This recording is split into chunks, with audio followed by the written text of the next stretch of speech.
Arben Karavari u detyrua tike nga Shqipëria. Nuk e praktisi Shqipërinë Arben Karavari. Arben Karavari u përzu nga Shqipëria sepse filloi bashkëpunoj me BDI-n dhe Alianetin.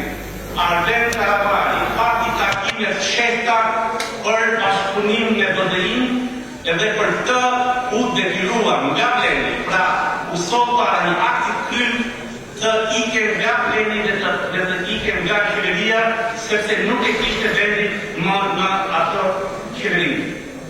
Zotja Ziraliu është propozimi i Blenit në bazë të marrëveshje që e kemi në fillim të këtij mandati me kryeministrin Miskovski dhe ai përfaqëson sot Blenin si subjekt politik. Dhe Ziraliu përndryshe ndeti në vijën, në linjën, në logjikën e asaj që u kurtur, pra marrëveshje që u kurtur në fillim, dhe nuk shkoj si ju të tjerët te BDI-a, nuk shkoj te korupcioni, nuk shkoj te kanceri si shtutan nga Arben Karavari, pra BDI-a për Arben Karavari ishte kancer, tani ajo ky njeri, pra këto bashkëpunëtorë të tij, që shkojnë te shkaktarët e